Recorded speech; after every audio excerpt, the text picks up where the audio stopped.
안녕하세요. 12월 19일 화요일 아침입니다. 말씀과 함께 새롭게 여는 소망의 아침을 시작하겠습니다. 위기의 상황일수록 하나님의 뜻에 대한 온전한 순종이 절대적으로 필요하다라고 토저는 이야기합니다.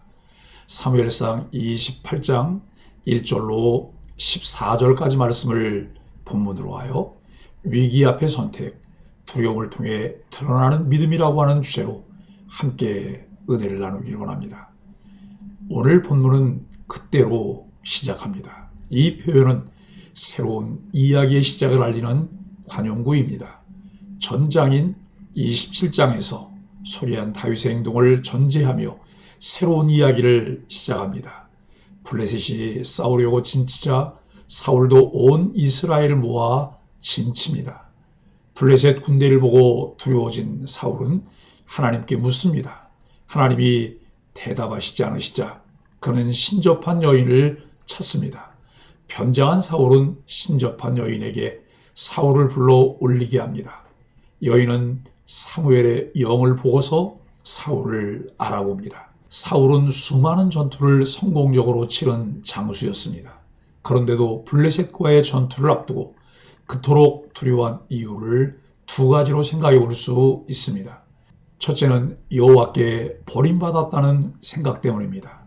그가 다윗을 죽이려고 그토록 애쓰면서 왕권에 집착한 이유 역시 그런 생각 때문입니다. 이 생각이 끊임없이 그를 괴롭혔을 것입니다. 여호와께 버림받은 왕으로서 전투에 나왔다는 것은 이스라엘 사람들에게는 패전으로 이어질 수 있는 결정적인 흠이었습니다. 둘째는 비록 다윗이 정적이었지만 사울에게는 그보다 더 믿을 만한 장수가 없었기 때문입니다. 그러니 막강한 대적 앞에서 기댈 곳 없는 군사지휘관의 외로움도 한몫했을 것입니다. 어쨌거나 사울은 여기서 치명적인 실수를 합니다. 그는 어떻게든 전투에 대한 여호와의 응답을 갈망했습니다. 그러나 합법적인 수단으로는 아무런 답을 얻지 못했습니다. 이때 그가 했던 일은 물론 자기 잘못에 대한 성찰이었습니다.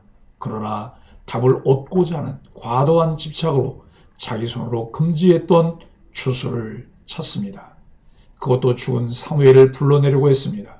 목적을 위해서는 어떤 수단이든 가리지 않는 사울의 모습에 우리들은 다시 한번 자성의 울림을 얻습니다.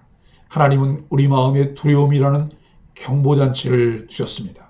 성도는 이 두려움을 피해 가장 견고하고 안전하신 하나님을 구하며 삽니다. 바울은 디모데후서 1장 7절에서 하나님이 우리에게 주신 것은 두려워하는 마음이 아니요 오직 능력과 사랑과 근신하는 마음이라고 했습니다.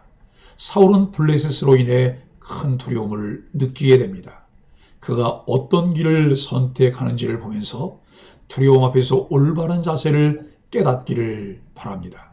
1절로 7절은 과거의 죄악으로 돌아갑니다. 사무엘서 기자는 사무엘이 죽었음을 다시 한번 언급하고 사울이 신접한 자와 박수를 쫓아냈음을 밝힙니다. 사울이 신접한 자와 박수를 쫓아낸 것은 선하고 올바른 처사처럼 보일 수 있지만 이는 그저 일시적이고 즉흥적인 행위에 불과했습니다. 신앙의 개혁은 잘못된 것만을 없애는 것만으로 충분하지 않습니다. 삶의 방향을 바꿔야 하고 태도를 바꿔야 합니다. 블레셋 군대가 수neb에 진을 치자 사울도 맞서기 위해 길보아에 진을 칩니다.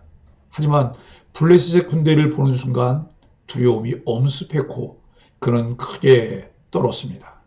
그가 크게 두려워했던 이유는 무엇보다 가르침을 줄 사무엘이 그 곁에 있지 않았기 때문입니다. 우리의 인생에도 두려움의 순간은 반드시 찾아옵니다. 우리는 언제나 우리의 도움이신 하나님의 뜻에 순종하며 그분과 동행함으로 두려움의 순간을 대비해야 합니다. 하나님께서는 우리의 바른 삶을 위해 성경을 주셨고 교회라는 공적 기관을 주셨습니다.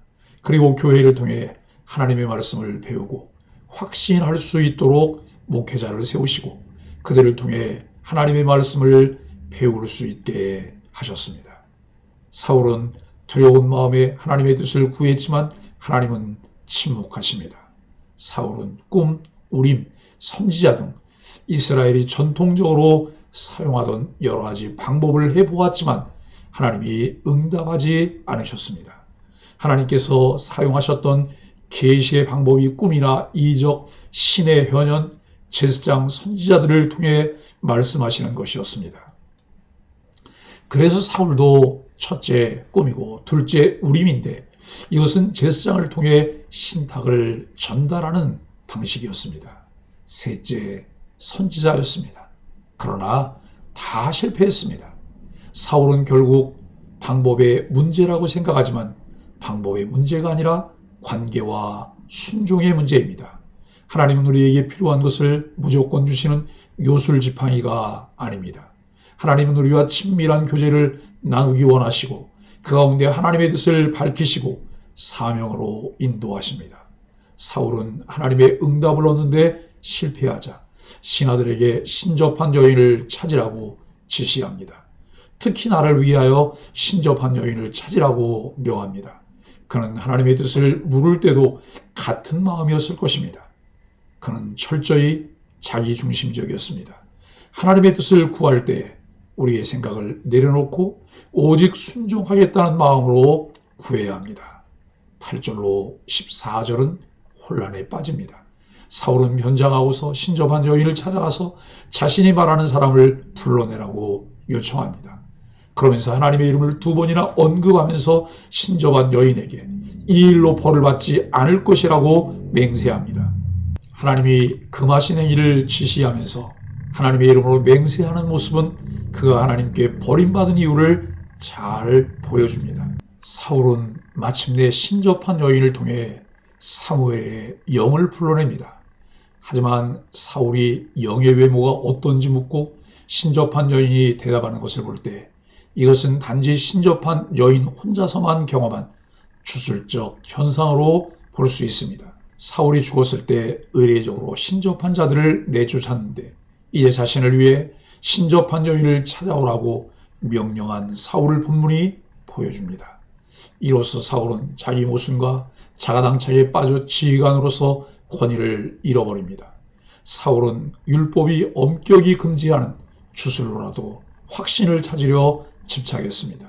설령 그 여인이 사무엘의 영을 실제로 불러낼 수 있다 해도 사울이 부르고 찾아야 하는 대상은 사무엘이 아니라 하나님입니다. 우리가 두려움과 절망에 빠졌을 때 오직 하나님을 찾고 그분께 부르짖어야 합니다. 우리 안에 계신 성령께서 우리에게 감당할 힘을 주십니다. 사울이 두려워한 것은 블레셋 군대였고 왕권을 잃는 것이었습니다. 하지만 그가 진정으로 두려워해야 할 것은 하나님의 침묵이었습니다. 자신의 생명과 왕의 권세를 잃는 것보다 하나님을 잃는 것을 더 두려워했어야 합니다.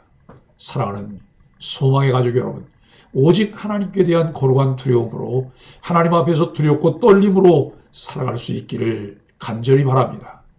저 초심을 잃지 않을게요. 지금 이 마음 잊지 않겠습니다.